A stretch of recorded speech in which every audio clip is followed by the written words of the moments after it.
All right, so we're going to get started. We first wanted to just give you an idea of who we are because we did market this presentation and workshop to all students, mainly our International Institute majors and minors. However, we open it to everyone because these opportunities that we'll be discussing today are applicable for most majors and minors across campus. So, but we wanted to give you an idea of who we are in case you aren't coming to us from the International Institute already. So our academic programs are focused on some aspect of international studies. Our most popular majors: global studies, international development studies, and then our international and area studies, which focuses on a specific region of the world. We have several minors. So if you're ever interested in picking up like a regional minor, from across the world, or international development studies or international migration studies, we have those minors as well. I'm sorry, global studies, not international development studies. Thank you, Liz. And then we have our graduate programs. We have three. We have African Studies, East Asian Studies, and Latin American Studies. So if you're ever interested in learning more about our graduate programs, Yumi is our wonderful counselor for our graduate studies. So we just wanted to give you an idea of who we are, and in case you've never heard of International Institute, and just give you a little bit of context about our background. Today, our goal is to really just kind of give you the resources and ways to find internships, right? A lot of you are coming to us as first years, second years, third years, even some fourth years, and that's okay. So we're going to go over a lot of really wonderful opportunities. A lot of the opportunities may pertain to more international studies or focus, but that is not all encompassing. We have a lot of other opportunities that we'll kind of touch on that are applicable to students not focusing on international studies. And our students that are in international studies type of majors are not limited to just those fields either, right? So we have students that go into a variety of different internships too. So we'll talk about that. We'll talk about the global internship program.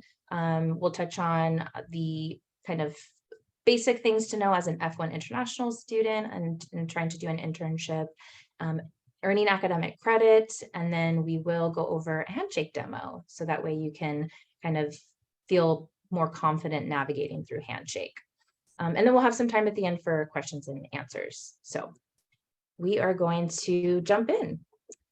So most of you know what an internship is, but just to give you some context and a definition here, an internship is a short-term work experience offered by companies or organizations for people, usually students, to get some sort of entry-level exposure to a particular industry or field. And as I mentioned, it doesn't always have to relate to your major or minor, but it's a great way to get exposure in a particular work setting and without having to fully commit yourself as a career or as a job.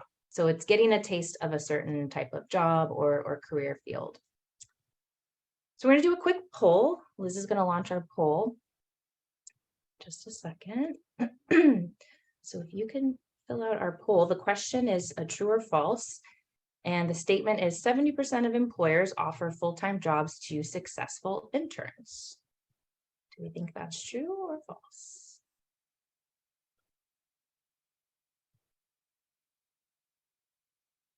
So we'll give just 10 more seconds, get some more responses.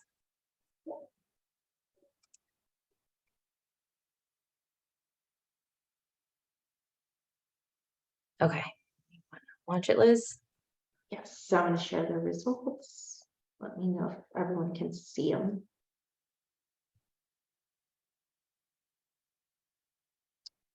Are you able to see the results or no? Yes. Yeah. Awesome. So most of you voted true, and you are correct.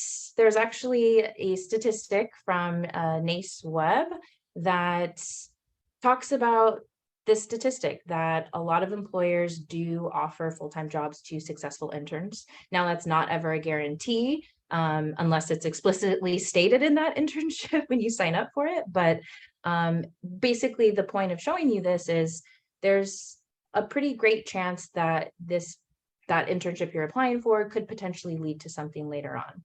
right? There's a lot of other benefits that will come out of the internship. One of those may be job placement. It may not be, but you have a much greater chance. So there you go. Thank you, Liz, for sharing that.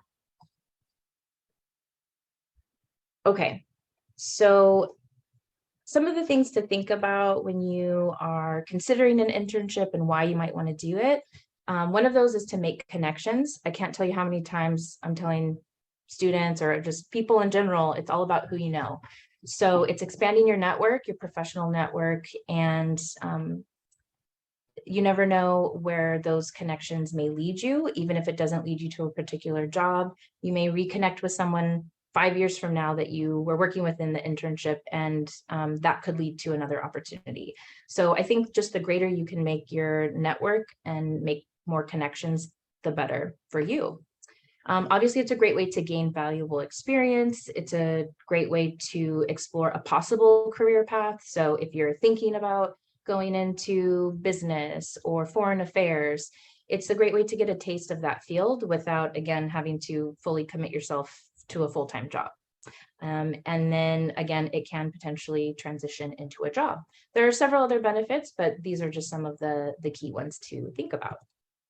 And then also when you are considering an internship and you're searching, some of the things that you will want to consider would be paid versus unpaid. A lot of internships are unpaid, but there's paid ones out there as well. So you have to think about if that's something that matters most to you. Academic versus non-academic credit. So sometimes internships are attached to you being enrolled in an internship class or receiving academic credit. Sometimes you have to be enrolled in an academic class to do that internship for the university. Thinking about, do you want to do a local internship, or might you consider a global internship or something abroad? Also thinking about if it's related to your career or if it's a completely brand new field. I think the great part of being an intern is they know what they're getting from interns. They're not expecting a full-time employee to come on and already know the field and know everything about the position. Most employers know what they're getting when they hire an intern. And so it's a great way to learn about something new, get your feet wet, and taste a different area, figure out if you really like business or if you really like working in a law firm or not. And then also, now that we're in this hybrid world, thinking about, a virtual internship or a hybrid, or if it's an in-person. So these are just some of the factors to think about when you're searching.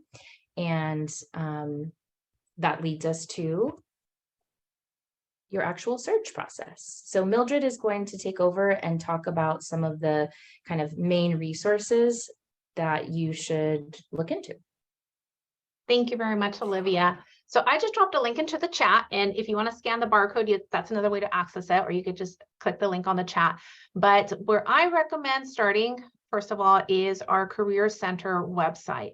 And the link in the chat actually takes you to a lot of different resources that we have put together for our UCLA students to have access to help you find internships. And I'm going to talk about some of these different ones. I'm not necessarily going to go in order. Actually, the first one I want to talk about is Handshake, which is the second little box listed there. Handshake really is the first place you want to start. It is where we post all of our internships. It is where our employers post any info sessions if they're coming to campus. It's where you're going to find out about career fairs, and it's where you're going to apply to internships. Yes, there are a variety of different places that you can apply to internships, but we recommend going on Handshake because these are employers who have explicitly said we want to hire UCLA students. They made the effort to get signed up on Handshake. Many of them reach out to us. They tell us about their internship opportunities. They want us to promote them to you. So definitely get signed up on there. And when you get signed up, make sure that you set up your profile, upload a resume, check out the profile section and check what you're interested in. Make sure to fill in any skills that you currently have, what roles that you're looking at, because then as you're searching, you'll be able to get suggested internships that match with what you're looking for. Plus, if you fill out your profile, you will start getting an internship newsletter that we send out every 2 weeks to students interested in certain areas. We have a group of industry relations managers who oversee different industries, for example, finance and consulting, business to consumer industries, government and nonprofit and education industries. And we send these internship newsletters out with some of the internships that are currently recruiting. And the ones listed, a lot of the ones we list in there are usually ones that don't have very many applications. That means that you should apply. You have a good chance of having your application looked at. So Handshake is the #1 source. Then I want to point out too, Forage is the first little box there. And then towards the end is Parker Dewey. And both of these are resources to micro internships. These can be a great opportunity. For example, we have a long weekend. Maybe you have nothing to do on Monday. I would recommend that you go onto Forage, take a look at it, and do one of the experiences. So Forage has a lot of Fortune 500 employers who have put together mini experiences. They last anywhere from 3 to 5 hours to complete. And what the experience is they give you a project, a real world project that one of their employees would complete. And they have put this together so you can get a feel for what it's like to work at their company and to complete those projects. Those can be a great opportunity for you to, if you're not sure what you want to do, it can help you get a sense for what industries you should be looking at, what roles you should be looking at. So I definitely recommend going on there and checking it out, Forage. And that is free. It's just really your time.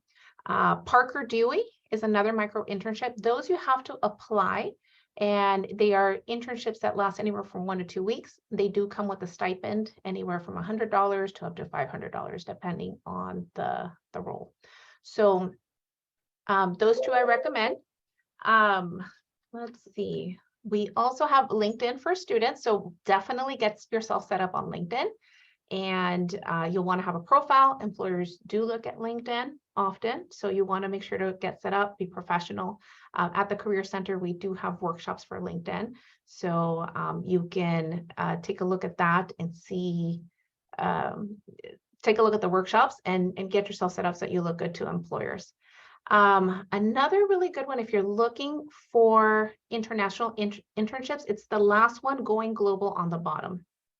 Going Global is a resource where if you are interested in having an international internship, it'll help guide you. It'll help give you tips on what different countries are like, the different cultures that you need, cultural norms that you need to be aware of, how to apply. So Going Global is a great one, whether you're looking to work internationally or you're an international student looking to work here. Let's see. We have our VMOC is a great place to have your resume reviewed by our AI. So before you post it on Handshake, definitely go on there. UCLA one is the last one on the top row. That one is a connection to our alumni. It's a great place to see if there's an alumni that you can have an informational interview with. For example, if you're interested in a certain company, you could find an alumni who works there, reach out to them. You know, many times they do get back to you and they're willing to meet with you for 15, 20 minutes. You can ask them questions, ask them how they got into that field. Maybe look for people who have the same major as you in an industry that you're interested in. So it's a great way to connect. Our alumni really do want to help out current students. So definitely recommend that. We have our UCLA career guide right next to that. That is a resource we put together. It'll walk you through step-by-step what you need to do to find internship and a job when you graduate. Let's see, we have the Occupational Outlook Handbook. That's another resource to help you explore, as well as the life values industry inventory. It helps you explore. So we have so many resources on our website. Definitely recommend you checking that out. We can go ahead and go to the next slide. Okay, we have additional opportunities that aren't on our website that we just want to let you know about, especially if you're interested in going into the government industry. So UCLA has something called the Quarter in Washington program, as well as UCDC summer programs. If you are interested in having an internship in Washington, DC, this is a housing program. So we have a partnership where various UC schools get to stay at the UC Washington Center. And it provides housing for you while you have an internship there. If you want to find out more, that's the link to do so. Another one is UC Sacramento Internship Program. That one is in Sacramento, and it's very similar to the summer in Washington. It just happens to take place in Sacramento. We have the University of California Education Abroad Program. If you go to that link, you'll be able to look at various different internships available abroad and see if it makes sense for you to go through that program to help you find an internship there. Another one, the Virtual Student Federal Service. These are virtual internships. They, for the most part, are unpaid, but if you're interested in working in government, it's a great way to get exposure. And just to let you know, UCLA, out of all the schools that they hire for the Virtual Student Federal Service internships, UCLA has the most students working there out of all different schools. So they like to hire UCLA students. It's a great place to get great experience in government. And finally, the very last resource, this is an open site, the University of Michigan Work Abroad Super Site. All of these resources are open to everyone, and they can help guide your search. So we wanted to put these out there as resources. Thanks. And Mildred, just to follow up, in terms of like the type of positions that you've seen students get in these different opportunities, like the UCLA Quarter in Washington, can you share any insight as to like what specific roles those students get, or the types? I'm actually new to overseeing the UCDC summer program. So from talking with the past coordinator for it, he did say that they was in a variety of different areas. I know everybody wants to work at the White House, but those are the most difficult to get. So sometimes it's easier to broaden your search and just be really open and looking for a variety of different internships in Washington, DC. And you can always partner with us at the Career Center to help you find something that is in line with your goals. So. Okay, cool. Thank you. All right, Liz. Yeah, thank you, Mildred, for sharing all those wonderful opportunities with our students. So just to talk a little bit more about like interning abroad, there is UCLA's Global Internship Program, which you can intern with organizations and companies abroad for academic credit. It is important to note that these internships are only for academic credit and they are unpaid, but it's a really great way if you want to live abroad for some time and also gain some work experience. This is a really great way to do it. The program is about 8 weeks long, and the placements offered may be in person or virtual. And so you can check out the complete list of the programs that are offered on the International Education Office website. And if you have any questions specifically about global internships, you can contact the director, who is Andrew Bottom as well. And just kind of one important thing to know, if you are curious about whether some of these programs will satisfy some major and minor requirements, in the curriculum tab of each of one of these programs, you can check to see if the program has been already pre-approved for your major or your minor. And in case your major isn't on there, you can always check with the department to see if you could potentially petition or get credit for your major or minor. I believe that the application has already closed for this summer, but check out IEO's website for the application timeline for next summer if you are interested in doing it. And I just wanted to add too, because we get a lot of interest now that, with COVID, allowing, more travel opportunities and students can go abroad and everything. So now that we're kind of moving forward and these opportunities are coming up, I just wanted to add that if you go on to the website, you can see the different types of placements that students have been placed into, but specifically for Bolivia in summer 2023, that's for global health.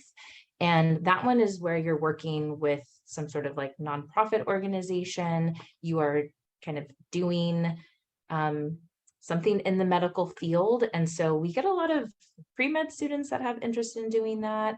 So I just wanted to add that specifically because we do have a lot of global health minors, but that's a really cool opportunity. And then just being mindful of prerequisites or language requirements too. Yes, thank you, Olivia. So kind of moving along, I know that some students had questions about internships for international and F1 students. In order to be able to do an internship, you do need to enroll in a 195 CE course. And if you are graduating in June, you must file for OPT to be able to work. To be able to enroll in a 195 CE course, you do need to schedule an intake appointment. And intake appointments are actually offered to international students at an earlier time than they are for non-international students because of sometimes the required paperwork that needs to be completed. We always advise for students to consult with UCLA's DASHU Center just to make sure that you are completing the appropriate paperwork. And if you do need something that you can go ahead and get that done before the quarter begins. I believe, if I'm not mistaken, that for international students, the internship does have to be related to their major. So just be sure, again, to consult with UCLA's DASHU Center, and they'll be able to go over all of those requirements with you. And as far, in regarding to the intake appointments for 195 CE, you can visit the Center for Community Engagement to get dates, at least for this upcoming spring quarter. They should be available on the website of when you can start scheduling those intake appointments.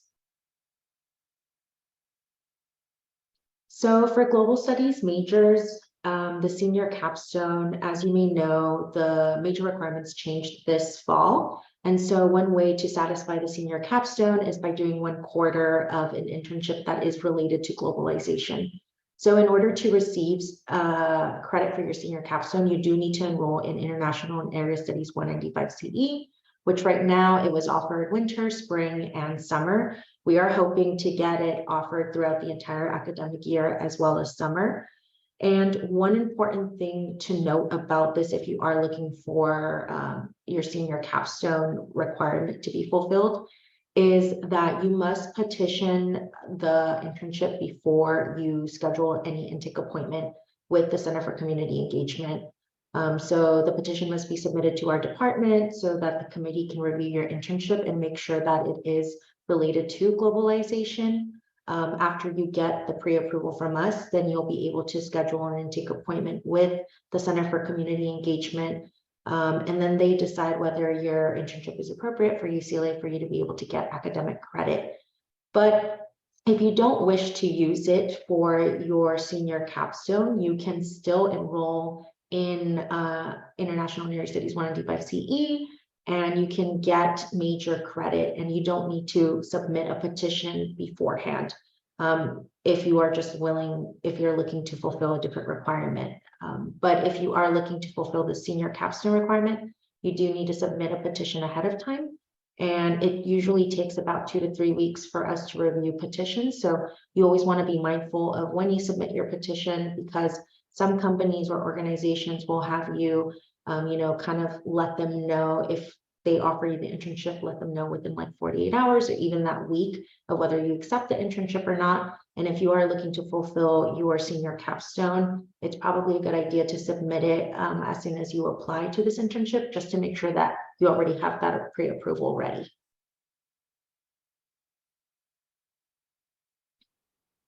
And then just kind of a quick overview about International and Area Studies 195 CE.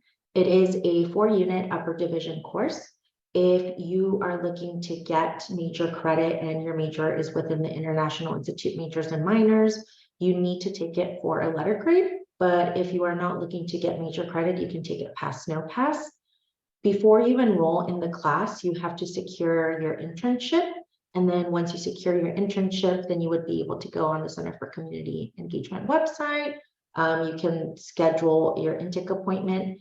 And for some students, like we mentioned earlier, for international students, your internship must be related to your major. But if you have any questions of whether your internship has to be related to your major, just reach out to that department's advisor and they should be able to let you know.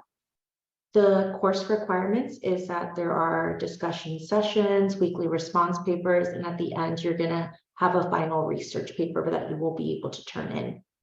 So International and Area Studies 195 CE is open to all students in the spring and in the summer. So even if are not within the International Institute majors and minors, but you really like the class based off the syllabus, then I definitely recommend you to enroll in it, especially because we do have scholarships that are available in the spring and the summer. And one of the requirements to be eligible for the scholarship is that you have to enroll in International and Area Studies 195 CE. So the Kramer and Siebert Scholarship application will become available on our website mid-March, and we will be sending out emails and notifications of when that's available. But be sure to check our website in like the beginning of March, and you should be able to see the eligibility and the different requirements for the scholarship. And lastly, there are other sections of 195 CE. So if you are double majoring, or even if you don't need necessarily the major credit, but you still want to take a 195 CE course, you can explore different 195 CE courses by subject area, and you can review the syllabi to determine which 195 CE courses to enroll in. And when you go onto the website for the 195 CE, we like the instructor or TA information is listed there. I know we had our TA's contact information at the beginning of the presentation, but just to make sure you have the up-to-date information, definitely check the website.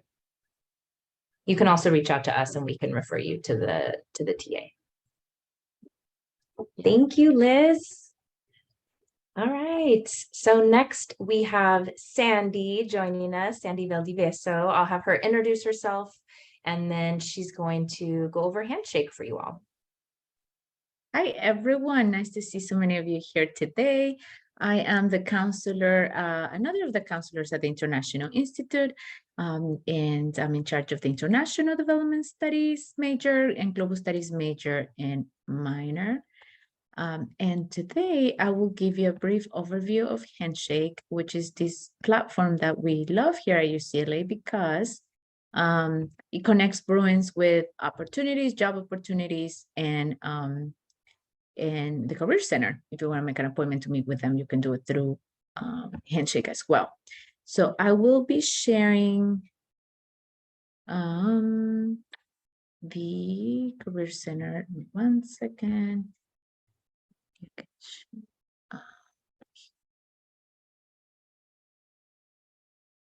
And hopefully many of you have already logged into Handshake, but so this is where I usually go to log in. This is a Career Center website, and if you scroll down, you will see here you go to undergraduate here, undergraduate, and scroll down, and Handshake is right here. You can also just Google Handshake UCLA Career Center. It'll take you directly to the page.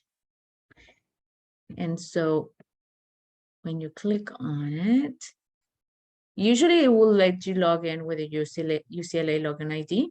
But since I was already logged in, here I am. The first time you log in, you will have to update. It will ask you to update your profile. So the way you do it is basically here, and then I'll go to profile. But it usually takes you directly to your profile so that you can update it. So here it is.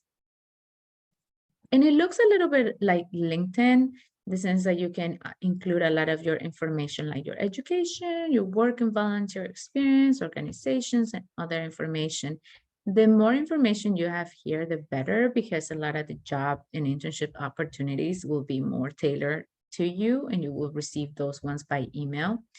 A neat thing about this is that you can also discover and connect with other students within your major. So my profile, I did it as if I was a student. So I put Sandy as the IDS major junior, and that is why it's connecting me with other IDS students here.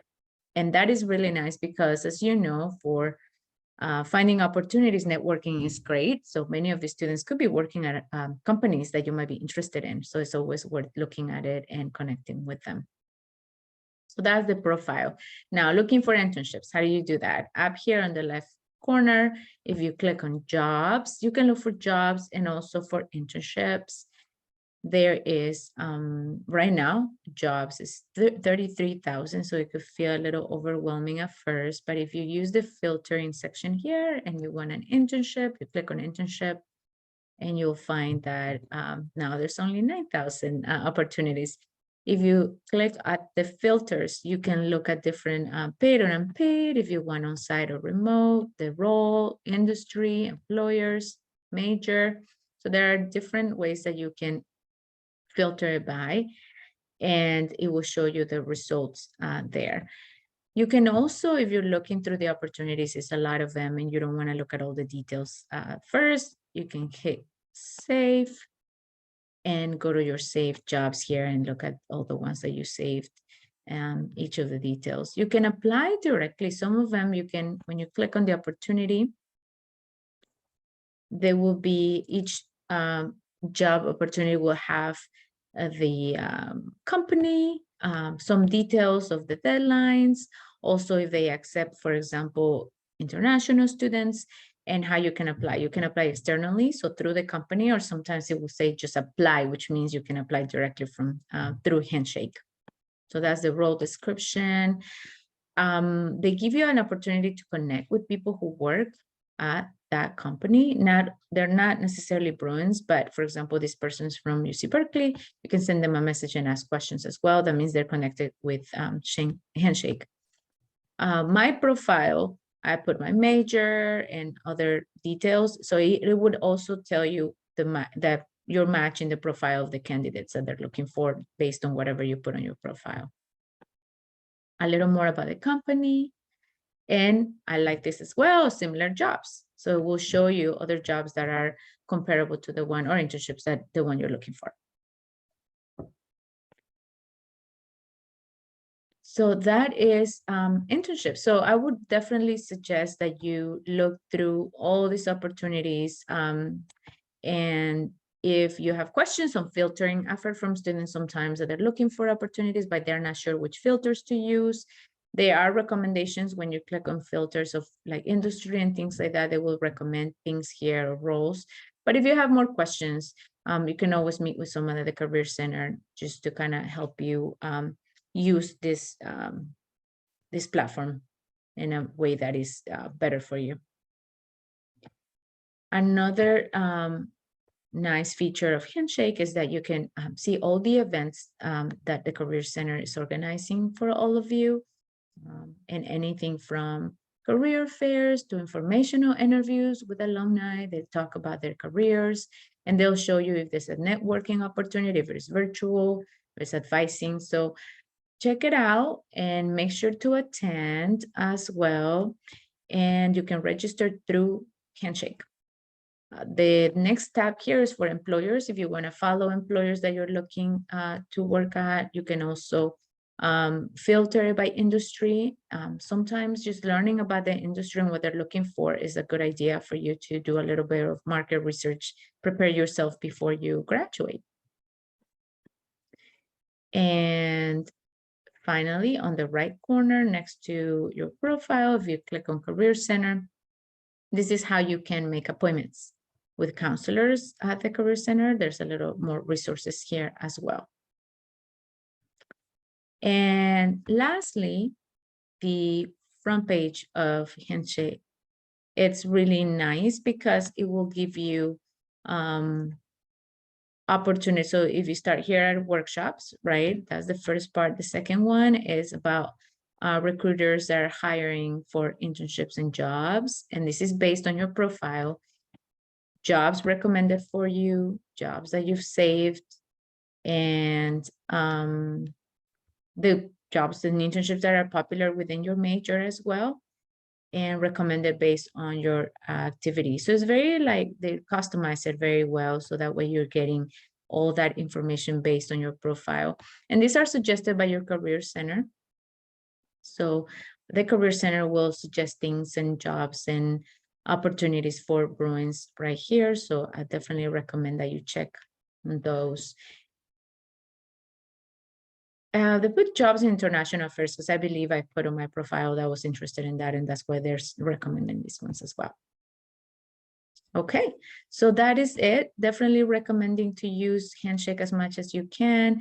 You will have access, I'm not sure, maybe Mildred, I don't know if you know how long, I think it's like 6 months after you graduate, you still have access, or do you happen to know? Yeah, you have access to it for a year after you A graduate, year.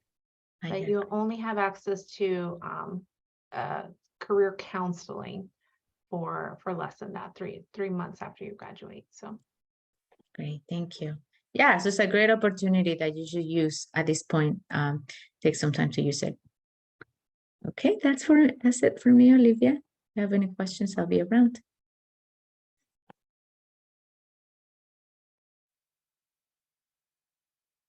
Thank you, Sandy. We have a slide here just with some more tips. In the next few slides, we have even more tips, so don't go yet. But when it comes to Handshake, I mean, Sandy went over a lot of the filters and ways to search, which is, it's so nice to see, because when I first logged into Handshake, it was very, I'll be honest, it was overwhelming. I'm like, wait, hold on, where do I go? And so I can only imagine how it feels as a student. But once you see it in action, and I'm a very visual person, so having the demo by Sandy really helps break it down. And then once you see it and you play with it, it's like, oh, this is awesome. And it's a really wonderful tool. Sometimes we will post on our social media account internship opportunities that we are aware of. Some of them are through Handshake, some of them may not be, but definitely start to play with Handshake and get familiar with it. And then some tips. So our motto is like, just try, apply. I always say, closed mouths don't get fed. You'll never know unless you try or inquire. So just put your hat in the ring and see what happens. The worst thing that's going to happen is nothing comes out of that. And then you're in the same position you're in right now, which is totally fine. Something that could come out of it is an interview. If you get the interview, it's great experience. The more you interview, the better. So even if you don't get the internship, try to see it as like a takeaway. Like, what did you do well in the interview? What did you, not do so well? And then treat each application as market research. And something on that in terms of looking at applications and for job descriptions, look at the qualifications, make sure you have those qualifications, but pay attention to the desired or desirable qualifications, right? That's what they really are looking for. So in your resume, in your cover letter, point those out, highlight those, like use that same terminology in their job description and in those desirable outcomes, and put that in your cover letter, right? In your own words, of course, but use some of those keywords. Be open, stay flexible on locations and start dates. When I was in college, I applied for an internship with the Lakers. This is a bittersweet story for me. And I interviewed and I got through 2 rounds, and it was for like their marketing position. And I was like, oh my gosh, it's going to happen. It's going to be great. But it was going to require that I spend like, I go to all the home games, and which was like a good, bad problem, but it's going to be very time consuming. But I was like, you know what? I'm willing to do it. Right. I got all the way top 2 and they didn't pick me. So it was bittersweet, but it was such a good experience. I'm glad I did it. And I learned a lot from that experience. And there were things about the position that I wasn't crazy about, unpaid, having to go to all the home games, which was like really time consuming, but I was willing to try. Yes, Sandy mentioned research and follow employers, and then update your settings periodically, just in case things change in terms of your interest in your profile. Some other tips. So especially for our first year students, it's great that you signed up now, because you really have the next kind of 3.5 years to play with. But if you're coming as a second or third year, there's still time. So start looking at opportunities now. Try to stay organized. Keep yourself with like a little Excel document or a Word document, and just keep things organized. And then I really encourage students to create a generic resume and a generic cover letter, and then tailor it for those positions. Kind of already mentioned this in the previous slide, but really look at the desired qualifications, skill sets that they're looking for, and highlight those. Really bring out, how you meet those qualifications. And if it's a position that maybe is not something you have a lot of experience with, and you're feeling kind of like, oh, I don't know if I have a chance, really touch on those transferable skills, right? So what are your strengths? Is it your communication skills? Is it your writing skills? Is it your time management, your detail oriented, critical thinking skills, the fact that you're a globally minded, person, and you have experience working with different international related fields and areas and topics. So really highlight that, talk about your experience working in research or with your faculty, and just focus on the transferable skills if you feel like you don't always meet the qualifications. So that is some of our advice. And then Mildred also has a couple resources that she wanted to share specifically about the Career Center in terms of like, okay, we gave you all this information, we talked about all these resources and tools, but maybe like once you start, following through with some of those, then what, right? So that's what Mildred's going to touch on. Okay, thanks so much, Olivia. So yeah, so we have a ton of resources available.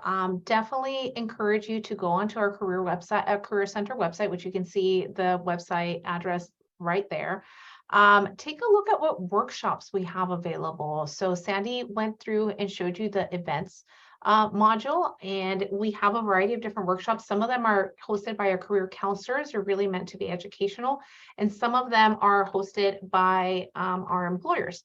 We actually have one happening today, and I'm going to drop the link into the chat because I wanted you all to just to know where to find it. Here it is. So that's up on Handshake. That's an in-person event. We have Northrop Grumman coming out to talk about imposter syndrome. Northrop Grumman is an aerospace company. However, they are opening to hiring a variety of different areas. So it's worth coming out and learning from them and engaging with these employers. These employers are taking their time to come out and engage with you, engage with our students. They're coming in person. A lot of times they bring food. So you also get a free dinner. And it makes you stand out. You're not just a resume anymore if you present yourself in person. So definitely take a look at what we have going on Handshake. On Friday, we actually have another employer who is doing resume reviews. So it'd be good to take a look at that, and I'll drop that link into the chat shortly. But it's they're called IFC. So if you search for IFC, if you follow them as an employer, I had a chat with them recently, they're consultants, and that means they're hiring for a lot of different majors too. So follow them, see what's going on with them. They have told me that they want to engage with our students. They're giving up their time to do resume reviews for students on Friday. So if you look them up, you can set up an appointment with them, have them review your resume, give you feedback, meet one of their recruiters, and start making connections. Even if you don't end up working there, the feedback that you get is so valuable. Make appointments with our career counselors. I made a little note in the chat that they get posted Friday afternoons, and they go really fast. So the best time to make an appointment is Friday after 12. Make a little note in your calendar to go onto Handshake and set that up for yourself. Plus all the online resources I went through with you all. One in-person thing that we do every Monday is Internship Lab. We have that at the Career Center. If you've never been here, we're in the Strathmore building. And that is across the street from the Luskin Conference Center and from Parking Structure 9. So if you have an idea where that's at, we're actually in the parking structure where Parking Structure 8 is at. So if you just walk over, we're only like a 5-minute walk from Ackerman Union. So just walk south and you will run into us. We're on the second and third floor. The Internship Lab is on the second floor, Strathmore building. We're there every Monday, 10 a.m. to 2 p.m. It's drop-in. We encourage you to bring your laptop and apply for internships. We went through a lot today. So if you come to Internship Lab, you'll get to work independently, but we always have 2 staff there available to answer your questions. So I definitely encourage you to come out every Monday, except for when we have holidays. So not this coming Monday, but the Monday after that. We're on Handshake if you want to register for that and come out. So and I'm available for questions. Feel free to put them in the chat if you have any. Thank you. Thank you so much, Mildred. We do have a short survey that Liz has already put the link in the chat. So we would appreciate your feedback because we like to update and tweak our presentation every year to try to tailor it to our students. We are going to open it up to questions, and The other thing that I don't think we mentioned earlier is if you are an International Institute major or minor, you're pretty much automatically added to our email list, and we do send out a weekly bulletin that has specifically job and internship information and other events that are happening across campus. I mentioned our social media. It's UCLA_international_studies. So give us a follow on Instagram. If you're not a part of our majors or minors, you can still be added to our email list. We get forwarded opportunities from alumni and from other departments and folks across campus. And so we do our best to, again, compile that in a bulletin or at least forward to you guys. So keep an eye out for those. It looks like we have some questions.